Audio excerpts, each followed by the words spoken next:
Alright, so I haven't done a video on like a new product in years. The last time I did was on a GNG. This one's the new KWA Ronin-47.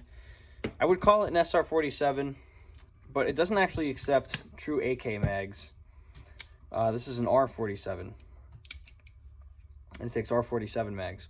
Although everything is pretty good quality.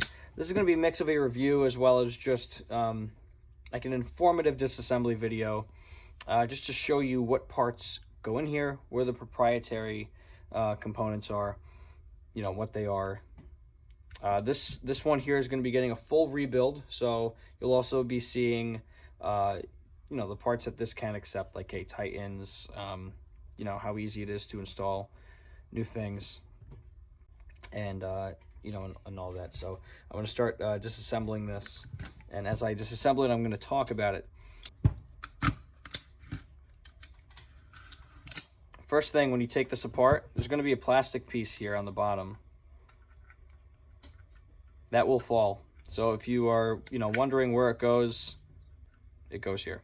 So you'll see the wheel kind of click in there, but you'll still be able to access it freely from this side. The hop-up chamber is proprietary, and KWA, at the time of making or releasing this video, has not yet made these chambers available aftermarket. So you're kind of stuck with the one that you have. Eventually, I'm sure they're going to release, you know, this exact hop-up chamber. The inner barrel seems kind of wobbly inside of it. It just seems as though this is how this barrel fits on this clip. The bucking's moving with it. That's not going to be too great for air seal. That will cause some inconsistencies because this inner barrel will shake and go back and forth as the gun fires. Although the hop-up chamber itself will be pressed against the gun because of this nice heavy spring, the inner barrel is going to be shaking. So kind of don't like that. Here's our upper. It looks like the base of the outer barrel is brass. KWA is really not afraid to use brass components, but it fits. And this little brass piece is like this so that it can kind of channel the hop-up chamber in center. And I just paused for a second. I noticed there's some flex in the chamber. The plastic is kind of flexible, so it does move. I don't know how well that's, you know, I don't know how that's going to translate to its air seal abilities or whatnot. I'm going to put these parts to the side. Okay, we have this mock bolt. This is pretty typical for the Ronin series. This bolt does lock back, or it can lock back on this bolt catch. The problem is, though, when it's inside of the gun, it's kind of difficult to get it to actually want to do that. And you can see there's a Phillips head screw here that's supposed to keep this, you know, guided. This is kind of finagly. When I had first received this, and before I even disassembled it, I attempted to use this mock bolt, and I couldn't really get it to lock back like well enough. It wasn't really useful, but so that's as good as the mock bolt's gonna get. I'm sure for some other people it has worked fine, but not so much the case here. You're gonna have to be careful not to bend this mock bolt when you move forward and do the disassembly. The bright side is that one thing that KWA does really well is this whole ambidextrous selector system on the Ronin series actually is all attached to the receiver, not the gearbox. So you don't have to remove your selector switches in order to get the gearbox out. Okay, just pop the motor plate off. We have the same weird diode attachment on the motor. That's gonna go. The motor's gonna go too. We're gonna be putting in a whole new assembly of parts in here. KWA high torque. Looks like the armature has a lot of TPA, but ferrous magnets. Same stock that you'd expect to find on the other Ronin series guns. And also the same quick change spring design. I really like this quick change spring design. If I do say so myself. I think it's actually, well done. QD connectors here, and of course there's a fuse. You know, I'd say it's an improvement over KWA's other stock wiring that they've put out in the past. So here's a problem that you're going to run into with this. The wire can very easily get crimped on this fake buffer tube, and you might just have to power through that heat shrink to get this out. You don't have to remove the bolt release.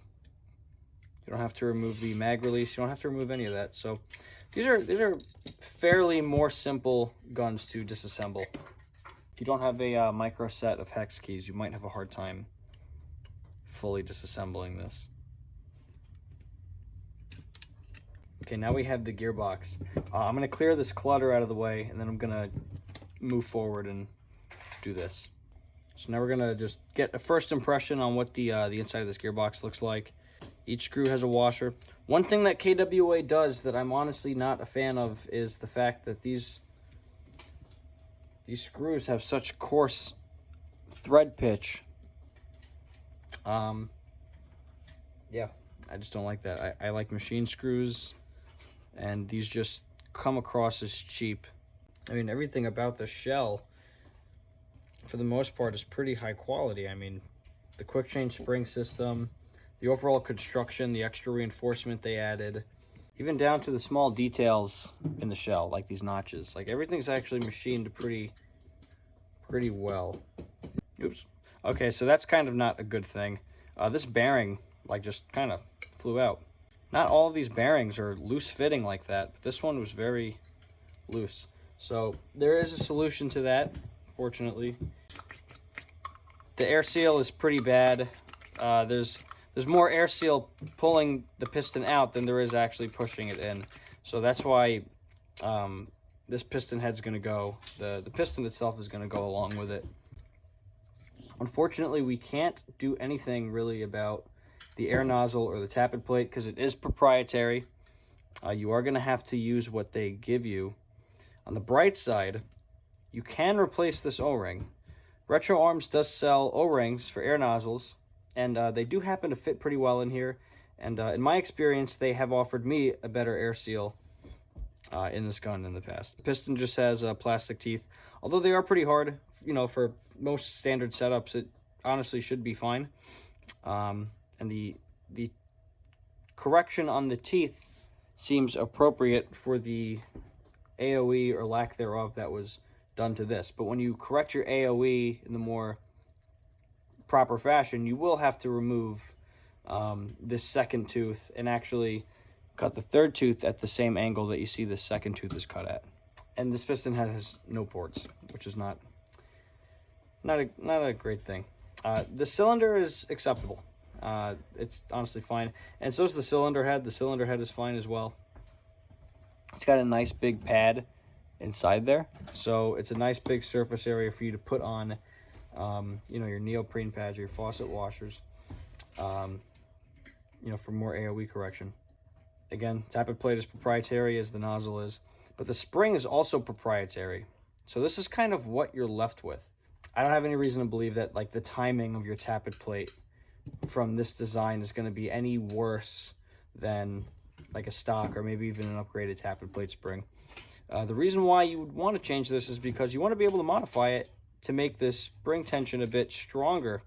Usually on these, techs like to remove a coil or two, and that makes the spring tension stronger, and that allows the air nozzle to actually move forward faster, which helps with feeding when you have a really high rate of fire. And then in that case, you'd also have to run a magazine that has higher tension spring in it. But this should be fine. It's really going to come down to then the friction that you have between the tappet plate and the gearbox shell and the air nozzle to the cylinder head. These are things that we're going to have to test for. The proper way to actually remove this, though, you'll notice this little spring guide down here. You can actually remove this from outside the shell. That's something I forgot to do.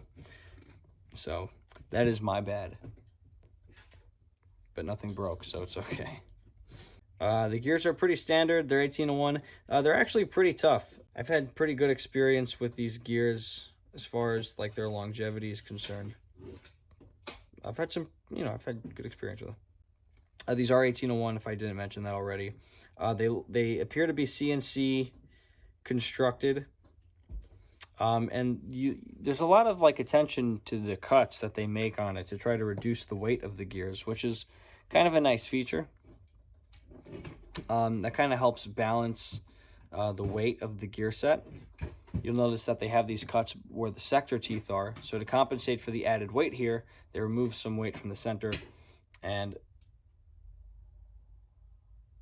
the gears are pretty balanced in weight, which is a nice attention to detail.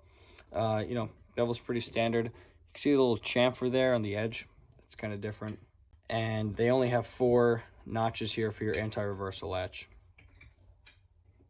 As far as the teeth on the bevel, that appears to be a 10-tooth. Yeah, it's a 10-tooth bevel. Also, I want to point out this delayer chip. It's pretty big. It's pretty big. It definitely gives you a lot of extra time for that tappet plate to be back there to help with feeding. Standard trigger, nothing new. Trigger contacts are very different than a traditional M4, but this is actually really standard for the Ronin series. And that's actually another thing I want to mention. I don't have another nozzle to compare to. This might be the same length as other Ronin series. It might not. Everything else, though, is pretty much what you should expect from buying a Ronin series KWA rifle. So before we move forward, I just want to show the length of the nozzle from the tappet plate. Right here it's about 21.93. Those are the overall length of just the nozzle. It's about 20.86. Do it from a different angle. It's around the same, around 20.9, between 20.86 and 20.9. Now you know. This is, again, not standard TM, but it's pretty standard for the Ronins. And it's pretty minimalistic. There's no MOSFET attached to this. You can wire a MOSFET into here. It actually gives you ample clearance for whatever wires you might be trying to run. Especially here, there's a pretty wide channel, so you can run extra wires if you needed to for a more standard like 3034 base MOSFET or something like that.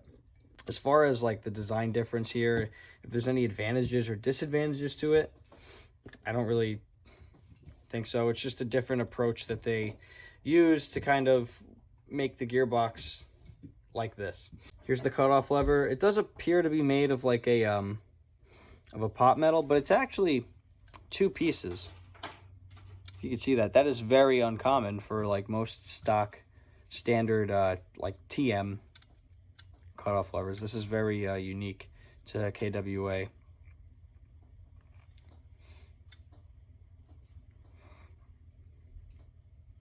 The spring for the cutoff lever is different because the selector plate is different. Now here's the selector plate. Oh, and the anti-reversal latch. Let's just talk about that really quick. Pretty standard run-of-the-mill anti-reversal latch, except they cut a little notch here to allow the spring to sit there a bit more comfortably, a bit more easily. So it's always a nice touch. The safety lever is pretty much like a normal safety lever, except this part's shaped differently to accommodate this selector plate. Oh, and this piece right here is really important. Don't forget to put that back in. This actually allows you to screw your stock back in to the gun. Pretty much everything about this is accepting of a gate tighten. They're really easy to drop in. The selector plate will need the sticker installed. Oh, there we go. We have another bearing that fell out. That's not good. There it goes again. And then over here on this side, this screw is that little spring guide to the tappet plate spring. when you disassemble the gun, you actually want to remove this first, and then you'll be able to pull your spring out. And then that'll mean that there's no internal tension in the gearbox that'll make things fly out. Everything is really easy to reinstall, and that's a really great feature. After you remove that little spring guide for your tappet spring, the selector plate will slide right out. You're going to need to take it out to put the sticker on here for the Titan, if that's what you're installing. So that's pretty much the shell. These bearings pop out fairly easily. These are actually really good bearings.